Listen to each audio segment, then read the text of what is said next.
Hey guys, so my topic today is about birth. And I think the power and importance of natural birth is a topic that desperately needs to make it out to mainstream moms to be. Tons of pregnant women just kind of go to the hospital, accept the drugs and interventions, no questions asked. And that kind of surprises me by just how many women go along with the status quo and do whatever their doctor dictates. Typically male doctor too. I mean, this is kind of surprising and alarming in an otherwise feminist-driven, my body, my choice, tiger woman type of culture. It's primarily a woman's issue that women are largely passive about. But I really think that knowledge and choices empower us to live more free lives, and so that's why I'm going to try to tackle this counterculture-y topic of undisturbed birth.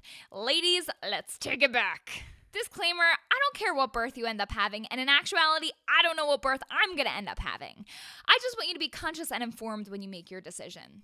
In reality, there's so much information out there nowadays, you could find research to justify any decision related to birth, whatever it may be. Based on everything I've personally learned, though, I'm obviously preferential towards natural birth, and I do think it's the best default option for healthy, low-risk women. Otherwise, why even make this vlog if I thought all options are exactly the same anyway? Natural childbirth is simply unmedicated with little to no interventions. The mother chooses not to use drugs like Pitocin to induce or augment labor. She doesn't use an epidural, spinal, or any other painkillers. She opts against intramental delivery using forceps or vacuum extractors, and usually intermittent as opposed to continuous fetal monitoring is used. A huge reason is that many women want to avoid the cascade of interventions. Pitocin is used way too often in this country to induce labor, given to 1 out of every 4 laboring women. Unless there's a known medical reason to induce, spontaneous delivery is optimal for mother and baby. Pitocin causes longer and stronger contractions, which then cuts off blood and oxygen to the baby. And then it could cause the mother to ask for an epidural when maybe they wouldn't normally, and epidurals come with tons of side effects. They increase the rate of cesarean section by 2.5 times. They triple the rate of perineal tear by 3 times. They triple the rate of more Pitocin later down the line by 3 times. They quadruple the occurrence of the baby being persistently posterior or unable to turn in the optimal position, which then lengthens labor, and a spontaneous delivery is a lot less likely, which then increases the chance of instrumental delivery using forceps or vacuum extractors, which have lots of risks and injuries, and also increase the rate of pelvic floor problems down the line. And the needle's like this big, and there is a slight chance of paralysis, and they don't always work. I've talked to plenty of women where they said, yeah, mine didn't work. So, great. Cesarean section is a likely result of all the previous mentioned interventions, and many women desperately want to avoid that. And now I do. It's a major surgery with potential for infection, bleeding, anesthesia use risks, and increased risk of uterine rupture for future pregnancies down the line. The C-section rate in the U.S. is hovering around 30%. The World Health Organization says the C-section rate should be no greater than 15%. When it goes higher than that, the risks outweigh the benefits. Other countries are far less medicalized and have better outcomes for infant survival. The U.S. ranks as 26 in infant mortality in the industrialized world. Maternal mortality is also on the rise. A lot of past patients think that they absolutely needed a C-section in a thank God type of situation, when usually the hospital or doctor started the chain of events that necessitated it in the first place. OBs love surgery, and it is their area of expertise. They're excellent for when things go wrong, but often create or find an emergency situation that isn't actually there. Most have never even witnessed a normal birth. For about 85% of women, birth can be a normal life process, not a medical emergency in need of hospitalization. We've been doing this for thousands of years, and we know how to instinctively. Aiming for a natural birth means that you're more likely to have a vaginal as opposed to surgical birth. And that's good, because when a baby comes down the birth canal, protective bacteria colonizes him or her. This helps to develop the baby's immune system and microbiome. The GI tract of many C-section babies does not get the exposure to the good bacteria from the mother's vagina, and this causes all sorts of autoimmune disorders like obesity, diabetes, allergies, etc. Also, when the baby comes through the birth canal, it squeezes out excess amniotic fluid from the lungs, which helps with respiratory system development. The baby is way more alert and responsive directly after birth. They're able to use their instincts more and generally have higher APGAR scores. And since they're able to use their instincts, they can breastfeed better. It really helps with those outcomes. And breast is best. Ask your pediatrician. Also, the medications do affect the baby, and they take longer to recover than an adult would. The IV fluids cause the baby to retain and swell, which artificially bumps up the recorded birth weight, so that when they don't reach that birth weight in a couple days or weeks or however long it takes, oh my God, we need to supplement with formula. Recovery time for the mother is much shorter. They don't have to worry about lingering headaches or backaches once the epidural drugs wear off. They're also less bothered with incontinence or pain from a catheter or a episiotomy. Mothers often don't want to interfere with the complex cocktail of hormones at play during labor and delivery. There's beta-endorphin, which is the mothering hormone that helps the mother to bond with the baby. Prolactin is the breastfeeding hormone that helps the mother's milk supply come in. Epinephrine and norepinephrine are the adrenaline hormones that help with that fetal ejection reflex during the pushing stage. And most importantly, there's oxytocin. That's the love hormone. It helps with contractions and opening up.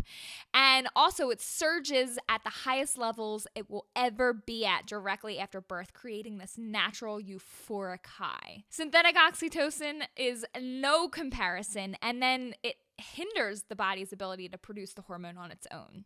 When you introduce drugs, it really does affect the natural chemistry of how these hormones interact and work. Some mothers simply want to feel connected with the whole experience and are up for the challenge, for better or worse. When you're numb from the waist down, you can't feel the baby move. Maybe some mothers want to feel productive during the pushing stage and don't want to feel like they don't have any control. When you can kind of work with your body's cues, you tend to not overdo it, then causing a tear. Some embrace the pain as pain with a purpose or clean pain, because it doesn't mean that anything is wrong, and it's bringing the mother that much closer to meeting her baby. It's there and then it's gone. It's the devil that you know as opposed to the devil that you don't know. A lot of women report immediately forgetting the pain and then having an overwhelming sense of accomplishment. I rarely hear of a woman that had a natural childbirth and then regrets it. Often they feel invincible and empowered. That sounds pretty good. Once you figure out the why, I think the how is a lot easier. The best tip I can give you is put yourself in an environment that's friendly to natural birth and surround yourself with people who are going to support and encourage your decision. For me, this is a freestanding birth center with midwives. My midwives are experienced in physiological birth and are trained to assess the situation in labor and know kind of like when, if and when to transport to a hospital. If the medical need does arise, I feel like I'm going to be a lot less forgiving of myself, knowing that I did everything I possibly could to ensure a natural birth. In a hospital, I would really need to have a strict, written out birth plan and be prepared to advocate for myself against pushy nurses and OBs. Now I can kind of be more flexible and go with the flow. Here are some other tips I've gathered to help you have a successful natural birth. Hire a doula or birth companion. If you don't know what that is, look it up. Prepare. Take classes. There's lots of good ones out there. Hypnobirthing, hypnobabies, the Bradley method, the Alexander technique, the Pink Kit, birthing from within. Labor is a physical event. It's like a marathon, and you wouldn't not prepare for that, would you? Eat and drink to keep your energy up and stay hydrated. Use movement to help the baby get into optimal position.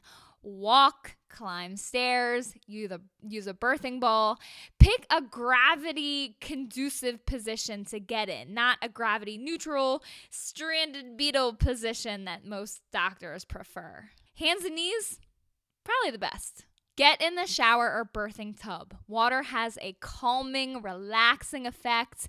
And when you're sitting in the water, it kind of takes the pressure off your uterus and all your joints and makes your whole body buoyant. Use aromatherapy. A diffuser is a really good investment, and lavender is great for relaxation. Less people in the birthing room is best, so the mother doesn't feel like she's constantly having to perform. Watch the temperature and keep the lighting low. Vocalize your fear and work through it ahead of time so it's not distracting you during labor. Use counter pressure and massage. Oh yeah, that's what the hubby's for. Surrender and let go to the pressure and contractions.